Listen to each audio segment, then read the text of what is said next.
সঠিক সন্ধান পেলে সিটি কর্পোরেশন এলাকায় দখলকৃত জমি ও ভবন পুনরুদ্ধার করবে ঢাকা উত্তর সিটি কর্পোরেশন।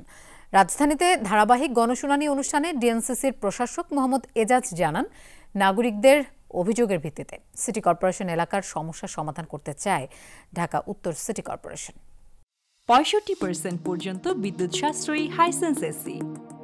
হাইসেন্স নাগরিক সেবার মান উন্নয়নে সমাজের বিশিষ্টজন ও নগরবাসীর সাথে ধারাবাহিক গণশুনানি ও মতবিনিময়ের আয়োজন ঢাকা উত্তর সিটি কর্পোরেশনের। এবার মতবিনিময় অনুষ্ঠিত হয় উত্তর সিটি 3 অঞ্চলের বাসিন্দাদের সাথে। আমাদের পুলিশ পেট্রোলিংটা খুব বেশি বাড়ানো দরকার, রাতের বেলা আমরা এখন বেরি হতে পারি না। রাজধানীর মধুবাগে অনুষ্ঠিত এই গণশুনানির আয়োজনে স্থানীয় নানা সমস্যা নিয়ে অভিযোগ তুলে ধরেন বিভিন্ন ওয়ার্ডের বাসিন্দারা। 23 নম্বর ওয়ার্ডে আপনারা জানেন অনেকগুলো ভালো ভালো স্কুল আছে, বাচ্চারা অনেক দূর থেকে হেঁটে যায়, যে যারা হেঁটে যাবে তাদের হাঁটার কোনো পথ নাই, ফুটপাথগুলি পুরো দখল করে আছে।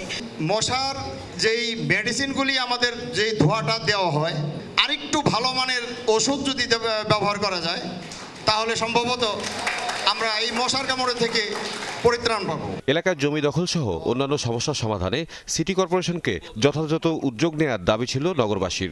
নতুন বাগ আবাসিক এলাকার পিছনে 2-3 বিঘা সরকারি জমি এখনো আছে এবং ওগুলো সবই লেক ছিল। লেকগুলো পূর্ববর্তী সরকারের আমলে রাজনৈতিক নেতাদের দ্বারা এইসব প্লট বরাদ্দ দিয়ে এলাকায় বসবাসের পরিবেশ ধ্বংস করে দেওয়া হয়েছে। ঢাকা উত্তর সিটি কর্পোরেশনের প্রশাসক জানান, নাগরিকদের অভিযোগের ভিত্তিতেই সমস্যার সমাধান করা হবে।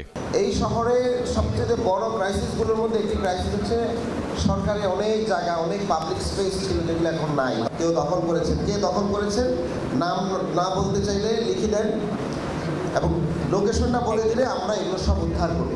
ধারাবাহিক গণশুনানি ও মতবিনিময়ের মাধ্যমে নগরবাসীর অতি গুরুত্বপূর্ণ সমস্যাগুলো আসছে বাজেটের আগে সমাধানের আশ্বাসও দেন ডিএনসিসির প্রশাসক। তৌহিদ মিথুন, যমুনা নিউজ, ঢাকা।